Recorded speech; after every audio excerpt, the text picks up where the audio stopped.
Greetings, fellow Kerbonauts. Welcome to Kerbal Space Program. My name is Rice. I am a KSP Minimalist, and this is episode 1 of the Minimalist Space Program.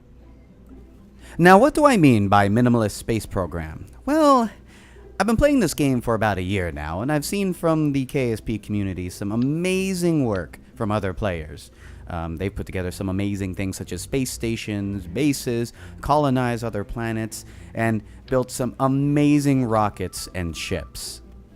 However, there's been this growing belief that somehow bigger is better, and more parts is better.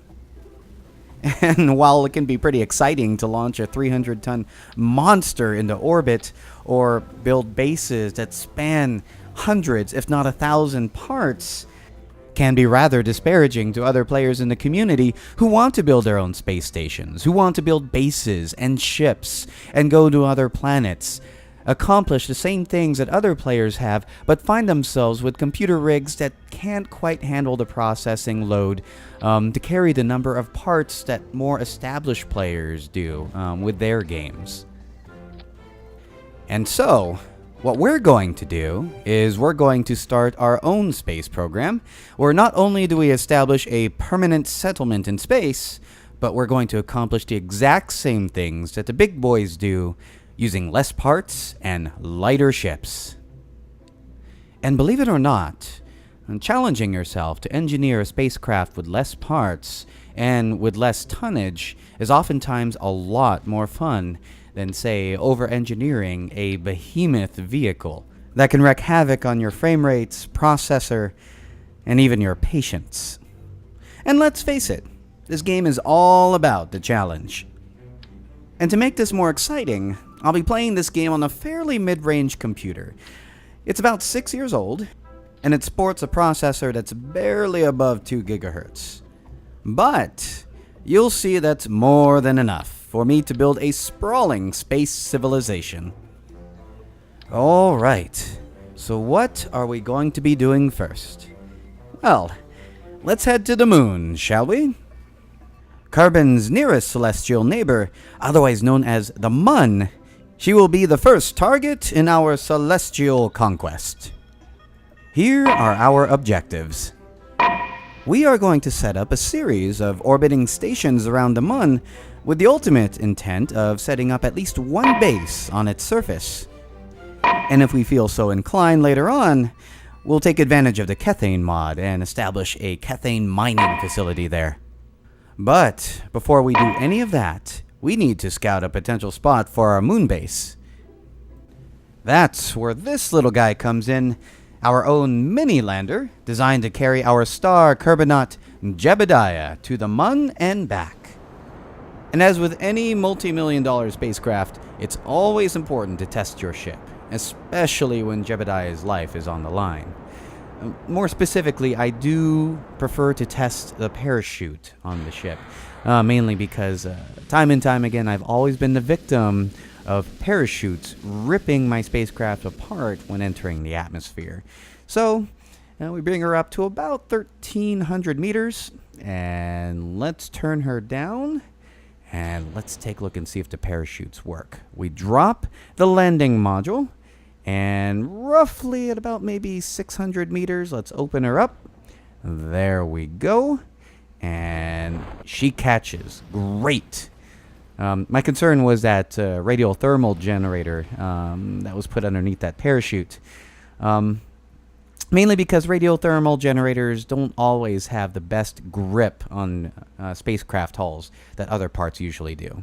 Okay, and looks like we are all set, ready to go. Ladies and gentlemen, our completed Munlander, composed of 13 parts weighing in at 4.03 tons, and combined with the lifter, looks like we have 40 parts and 147.28 tons.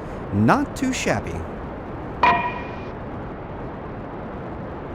Now, I do realize this spacecraft is a little bit of an overkill. I mean, come on. The actual landing vehicle itself is about 4 tons, and we're using over 100 tons, close to 150 tons of lifting vehicle to put a 4-ton vehicle on the moon.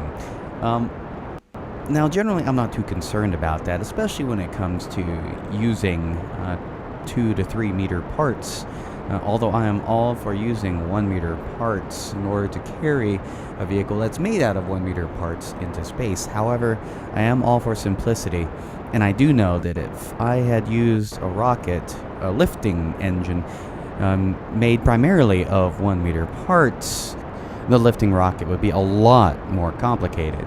And instead of having a 40-part vehicle, chances are we'd probably have something along the order of 60 to maybe 80 parts.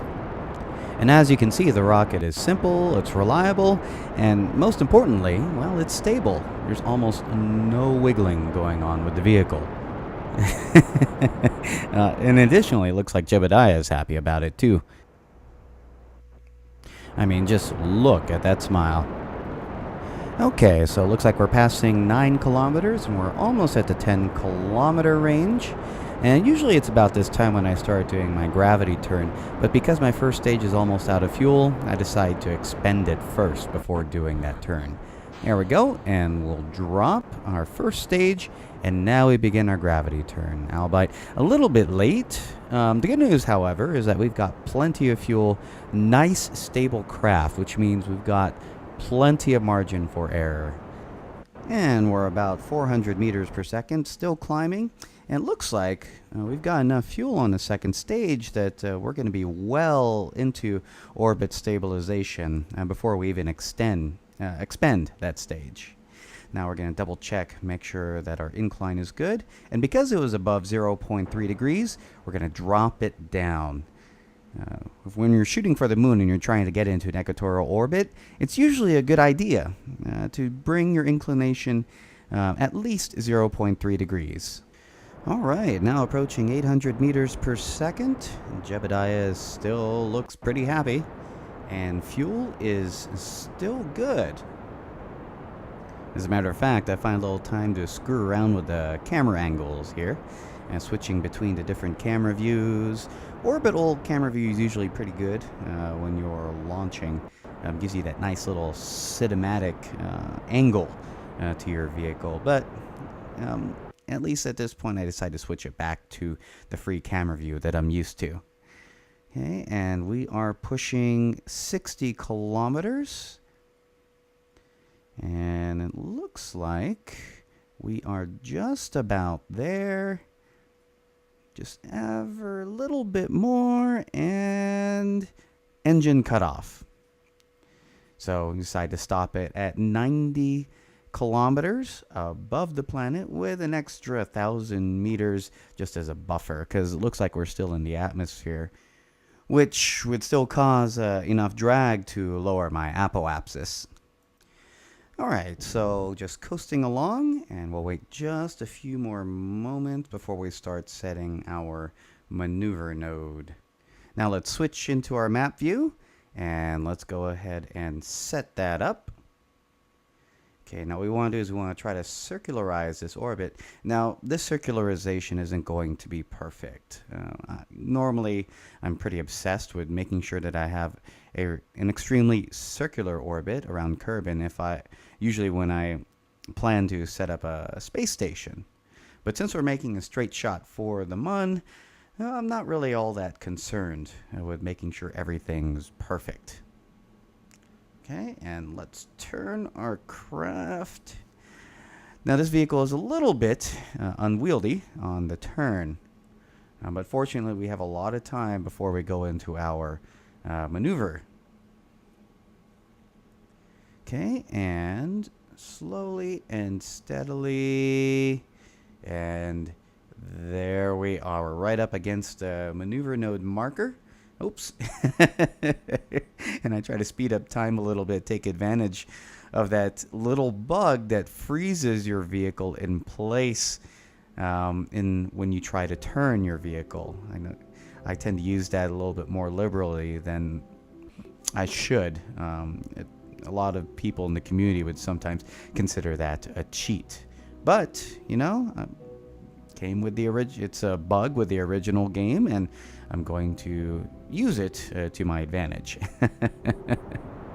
Okay, let's go ahead and start our burn. And looks like we got plenty of fuel to circularize our orbit here on this second stage. Now it's about here that I realized that, wow, we got plenty of delta V. We can make a whole lot of mistakes and still have a ton of fuel left over. As a matter of fact, we can still use this second stage to help do our trans-lunar injection.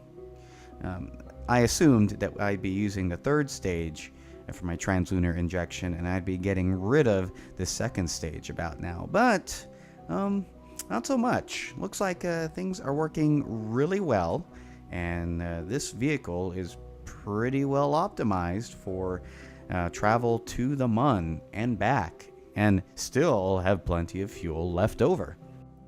And time to test the landing lights there. Looking pretty good. And looks like that radial thermal generator I got packed to the nose of the ship is providing more than enough power for me to maneuver around and also power the lights of our landing vehicle. Okay, so we're spinning the vehicle around while I do some fine-tune adjustments to this orbit. Now this is just some extra credit work that I'm doing here. This is something I technically don't have to do, but this is my obsession, again, with making sure that I circularize the orbit. And here we go, and oops, I overshoot the mark. Oh boy. That's all right, however. It's definitely not an optimized circular orbit. However, it doesn't really matter because I don't plan on staying here around Kerbin. So we're going to ride this and shoot for around Kerbin. And about midday on the other side, we'll start our burn for the Mun. So right now, let's fiddle around a little bit with this maneuver node, see if we can get the apoapsis to the Mun as close as possible. About 300 kilometers. I guess that might have to make do. Okay, here we go. So let's turn the ship directly towards the maneuver node. All right, slow and steady. Now, usually when you're shooting for the Mun, the general delta V required to get there is around 840 to about 860 meters per second. Normally, if you're trying to do a maneuver, if you're putting together a maneuver node and you find that it's telling you something on the order of 900 meters per second, then there's something wrong there. It's pretty consistent. Usually, you can get it within about 850 meters per second. Okay, let's speed up time and move over to the daylight area. And look at that sunrise. Beautiful. Decided to slow it down, take in the sights there. Absolutely gorgeous. Okay, so let's go ahead and speed up again. And let's move over to the day side where we can start pushing for the maneuver. But before we start pushing for that maneuver, let's do something fairly important here. We want to make sure that the craft is functional and ready for the Mun. So what we are going to do is, let me grab Jebediah here, and let's step out from the craft. Oops. Accidentally put him back in there again. Let's get back out. There we go. Okay, Jeb, you and me, let's inspect this ship. Make sure everything is up and running. Okay, and looks like the cockpit is doing fine. Lander looks okay. And let's have a look-see at the third stage. Looks good. And the second stage looks to be in one piece. And there's Jeb with that smile on his face. Looks like he's really enjoying himself. Actually, he's probably not even paying attention to the spacecraft. He's probably just looking down on the planet, enjoying the sights. Of course, I'd probably do the same thing as well. Okay, so it looks like the Rockomax engine is doing pretty good. And let's scoot on down again for an inspection on the other side of the craft. And looks perfect. All right, let's go and head back into the ship here. Whoops, accidentally overthrusted. Let's scoot on forward just a tad bit. If anything, I notice it's always easy to overthrust these tiny little jets on this jetpack here. Okay, and edging ourselves toward the cockpit. There we go. Okay, let's get back in. Perfect. Oh, and I forgot. When you exit the spacecraft, all the maneuver nodes that you set disappear on you, so you got to reset it again, which isn't too tough. Should be an easy setup here. Okay, there we are. Now let's take a look at our new apoapsis. Oh, 400 kilometers. I know we can do better than that. Closer, scooch a little bit closer. Oh, pushed it a little too far there. 50 kilometers. Wow. Okay, so we've got the perfect maneuver node for the MUN. Now, we could probably do a little better than 50 kilometers, but it's good enough for me. After all, we're not looking to set up a space station around the MUN just yet. We're just looking to land on it, on the MUN. Okay, let's time warp here. And let's get ready to burn for the MUN. Now we've got just a smidgen of fuel left on our second stage. So this is going to take a little bit more than the time that the maneuver node is predicting. So we'll drop that second stage, and looks like we have less than a minute worth of burn time, which is perfectly doable. We still have plenty of fuel to do it with. Okay, this should also help us maneuver around a little bit easier now, since we have less mass to work with. Okay. Fine-tune adjustments, keep ourselves oriented in the right direction. Okay, and we're almost done with the burn. Looks like we've got really good inclination too.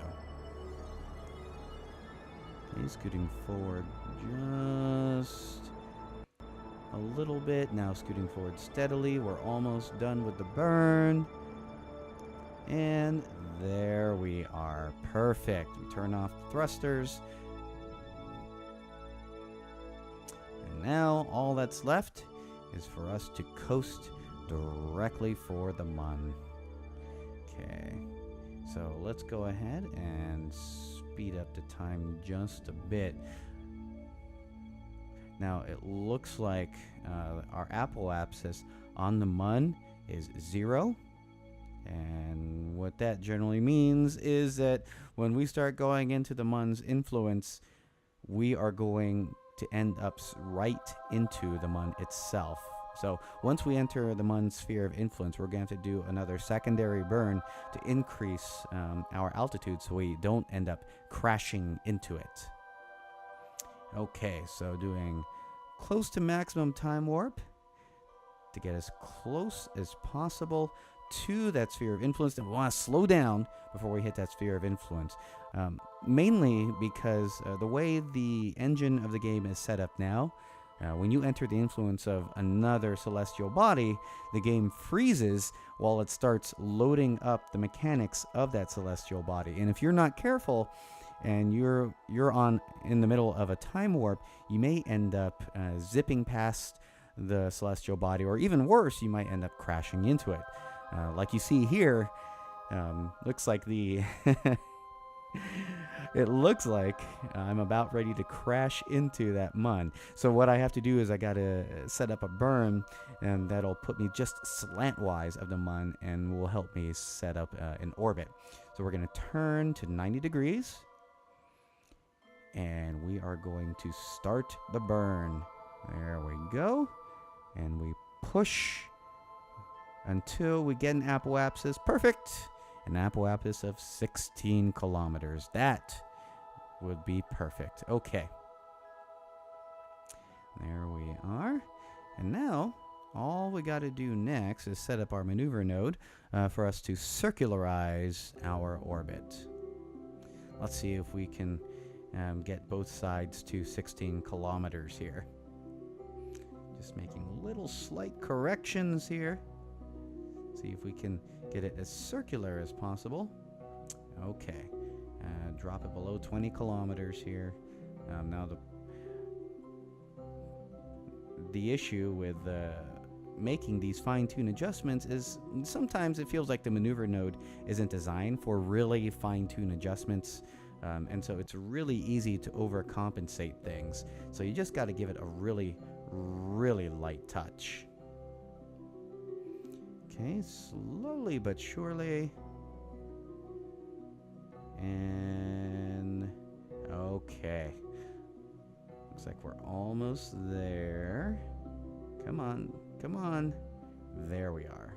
So 18 kilometers, 16 kilometers on. Okay, and oh, there we go. Okay, close enough. And looks like we've got our perfect orbit all set and ready to go. So we're coming around on the other side, just from the dark side to the light side of the Mun. And just like before, it looks like it's about time for us to do our final inspection checks before we land onto the surface. So let's have Jebediah step out to do his checks. Alright, so we've got a whole lot less spacecraft to inspect. So this should be a little bit faster. Let's get our jetpacks on and lights on. There we are. Okay, so it looks like the landing vehicle is still good. And looks like the third stage is pretty good. Fuel is excellent. Okay, and let's go to the back and check that Poodle engine.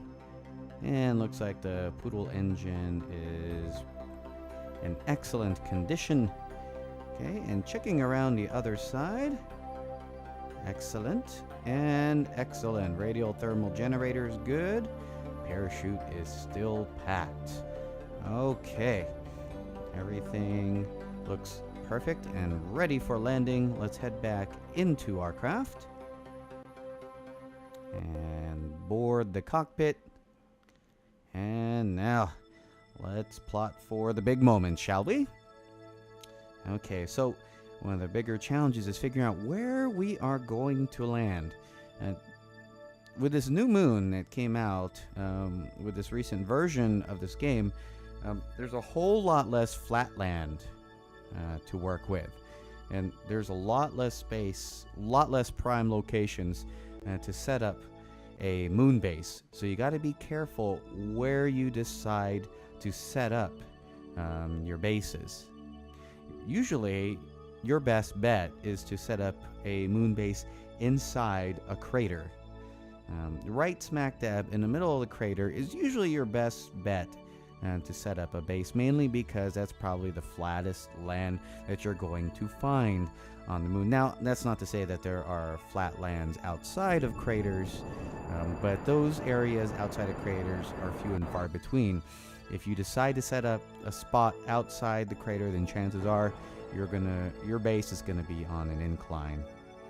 Okay, I ultimately decided to land on one of these double craters here. And we're gonna land on on two craters that are smushed together, it looks like. So ultimately, I decided we're going to land on the eastern one of the two.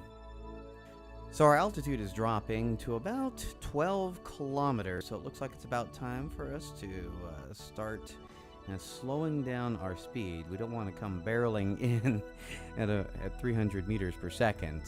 That would definitely destroy us. But as we get closer, I start to realize something. Looks like that the crater that we're going to land in, the eastern one, has a bit of a deformity on it. Now, there's a cliff right in the middle of that eastern crater, and it doesn't look like that would be a suitable place to not only land, but it wouldn't be a suitable place to set up a base. So let's change the crater we're going to land on to the western one instead. So it's time to make some last-minute course corrections here. And we're going to shoot at 180 degrees in order to turn our landing south. There we go, making little fine-tune adjustments. Perfect. Okay, and here we are barreling in at 200 meters per second at only 6 kilometers above the surface of the moon. Okay, so let's slow ourselves down and let's move to full throttle and bring us down. Now, fortunately, our thrust to weight ratio on the moon is actually really good. As a matter of fact, so good that I have enough fuel to launch us again, reverse direction, and return to orbit if need be. So we've got plenty of fuel. We've got excellent thrust to weight ratio, which allows us to make a lot of errors if need be. Okay, so we're going to shoot ourselves forward, turning at 90 degrees. And then we're going to turn ourselves to 180 degrees again to fine-tune ourselves to land right in the middle of the crater. There we go, making little slight course corrections. And now we're going to slow ourselves down. Okay, here we go. Coming down ever so slowly. Here we are, and we're approaching 4 kilometers to the surface. Okay, and let's turn ourselves around a little bit here because we're not landing exactly center. So let's thrust a little bit south. There we go. Okay. Usually, as close to the closer we get towards the center of the crater, the bigger possibility we have on landing on flat ground. Okay, coming in at 2.5 kilometers, so we're going to have to burn as hard as we can, slowing down. Oops, accidentally overburned there. We're going up slightly. Let's try to turn us a bit there. Okay, now we're coming in with a little bit of lateral velocity, so let's kill that lateral velocity and turn that retrograde marker right toward the center of the nav ball. There we are, and we've got our landing lights on, which is a pretty good indicator that we're about to hit the ground. So we need to drop this third stage. There we go. Okay, now we can extend our landing legs and activating our landing engine ever so slowly. There we are, and there goes our third stage. Oh! Almost hit that third stage on the rebound. Okay, coming in slowly. Want to drop it down below 1 meter per second. Oops, overcompensated a little bit there. Let's fix that. And perfect. There we are. We are now on the Mun. And because the indicator is really close toward the center of the nav ball, looks like we've hit some relatively flat ground. And looks like this would be a pretty decent spot for us to build our Mun base.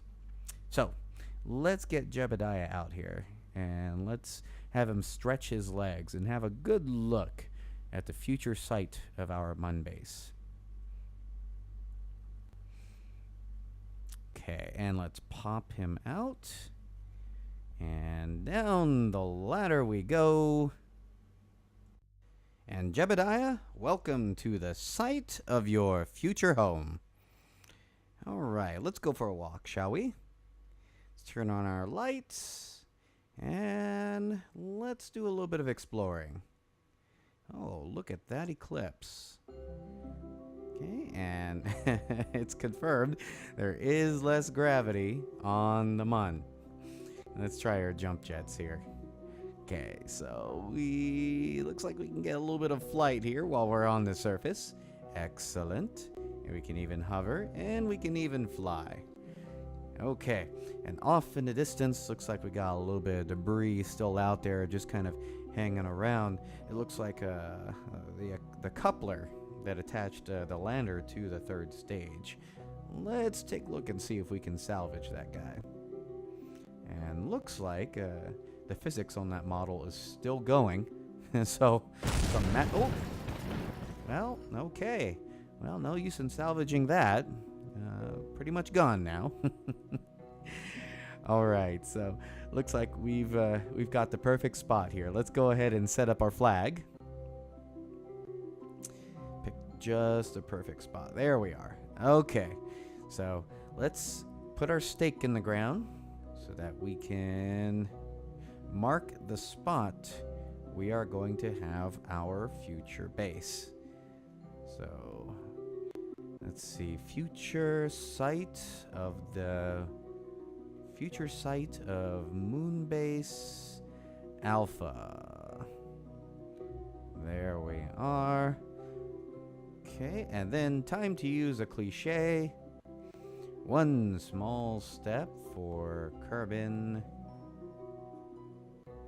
One giant leap for... Oops, let me change the spelling on Kerbin there. Don't want to say the equivalent of one small step for Earth. One small step for Kerbals. One giant leap for Kerbin kind. P.S. Jeb was here. Time for a little bit of self-gratification there. You've earned it there, Jeb. Okay, now that we've marked our spot, we are going to get back into our craft here. And gonna make our way back home. Looks like we got a couple boulders out there in the distance. The terrain scatter function in the game seems to be working pretty well. Okay, and let's maneuver ourselves a little bit. Whoops, slipped a little bit. And let's see if we can grab that ladder. There we go. And up the ladder, back into our lander. All right, let's get ready to head back home. So first off, let's retract the ladder. Okay, as far as we're concerned, we got the majority of our mission accomplished. So now all we got to do is make sure that we get Jeb safely home. Okay. Let's go ahead and activate our engine. Now the neat thing about the MUN is obviously the low gravity. So this tiny Rockomax engine is rated on Kerbin with a thrust ratio of about 0.63, maybe about 0.4. What that means that basically that means that Rockomax engine can't lift the vehicle at all. However, on the MUN, it has a thrust-to-weight ratio of slightly over 3, which means that engine can carry about 3 times that vehicle's weight. So it's more than enough to get us off the MUN. Now, the neat thing about launching from the MUN is that with the lack of the atmosphere, we can make our gravity turn pretty much immediately. So we turn 90 degrees and pitch 45 degrees pretty much as soon as we take off. Okay, and there we are, leaving behind our flag, which will ultimately mark the location of our future base. Now, fast forward a little bit, and we are on a circularized orbit around the MUN. And now it's time for us to prep our new node, which will eventually take us back to Kerbin. So let's get that maneuver node set and ready to go. Now, when you're planning your trajectory back to Kerbin, your best bet is to set it to maneuver node retrograde of the MUN, which is pretty much around the dark to sun side of the MUN. There we are. Okay, so we've established our burn such that our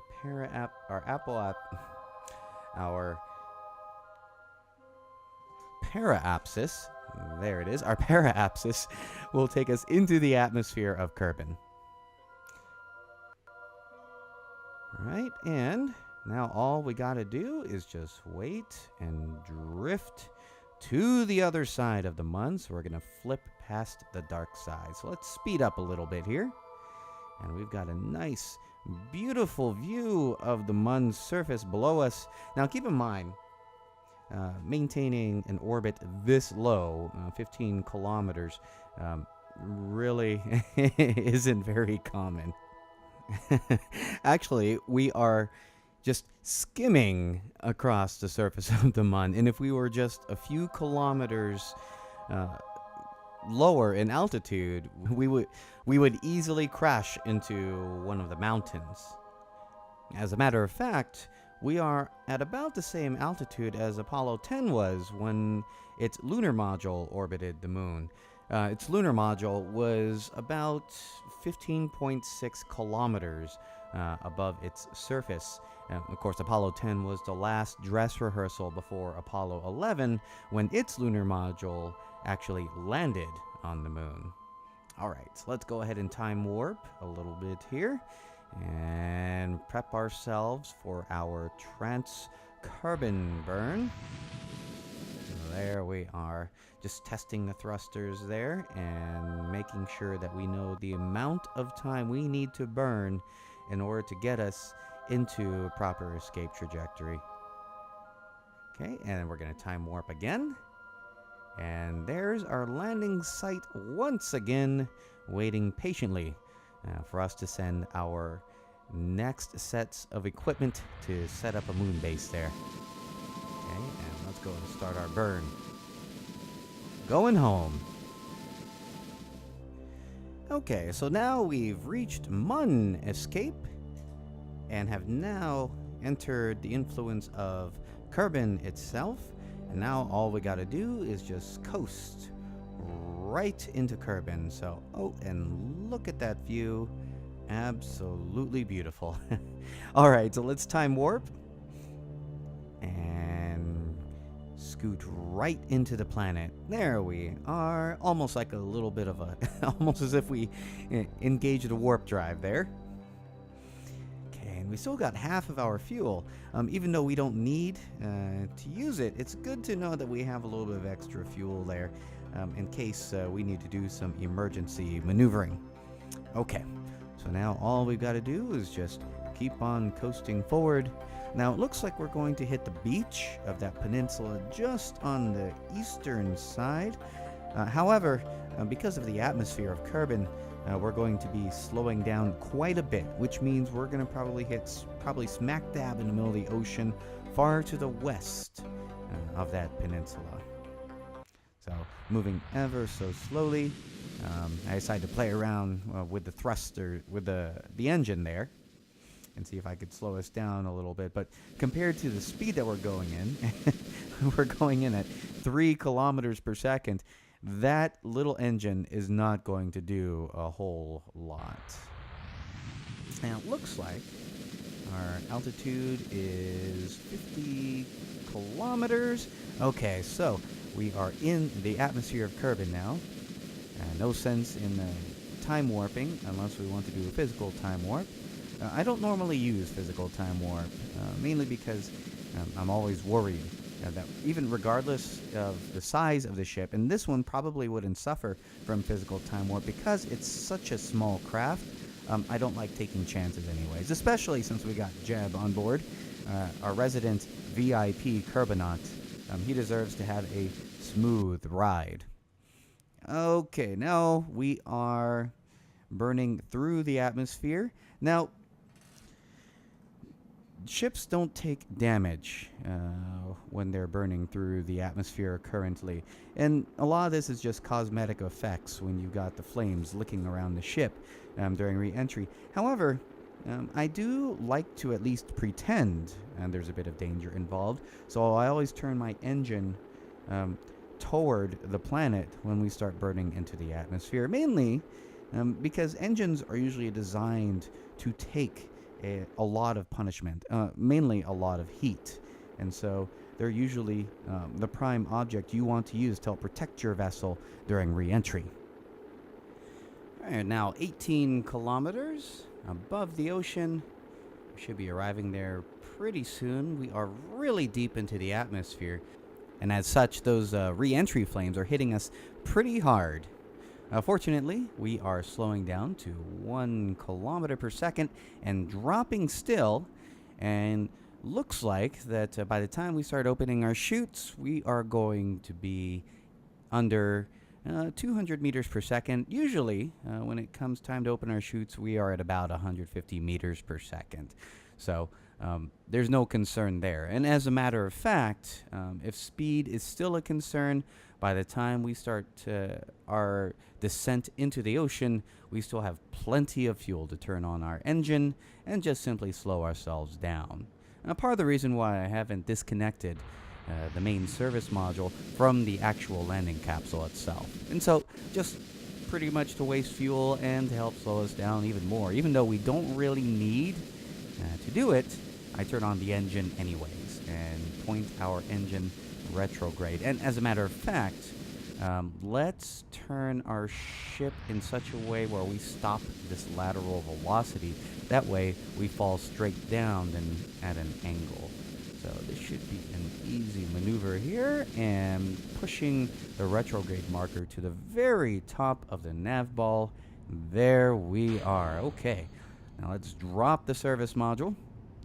And now all we gotta do is just parachute straight up and down. But we don't have to open that parachute yet, though.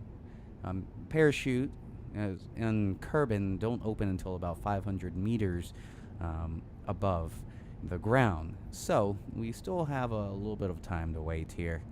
Now technically I could open the chute right now and use the drag from the chute to slow me down, but this is a small enough capsule such that I really don't need to do that.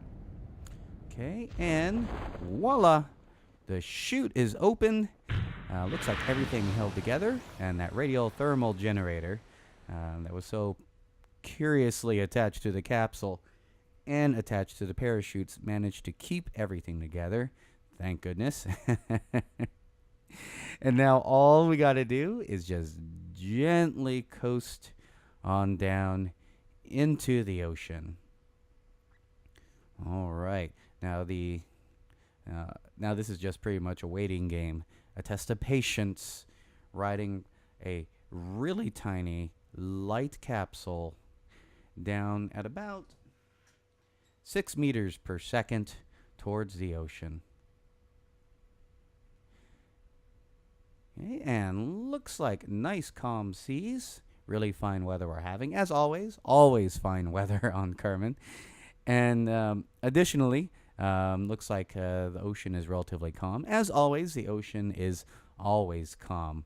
So either fortunately or unfortunately, weather effects aren't in play. So it's always the perfect time to land in the ocean, regardless. And coming down into the ocean, there we are. Okay, nice gentle landing. So this concludes the very first mission of our minimalistic space program. Again, my name is Rice, and this episode is Minimalist approved. See you next time.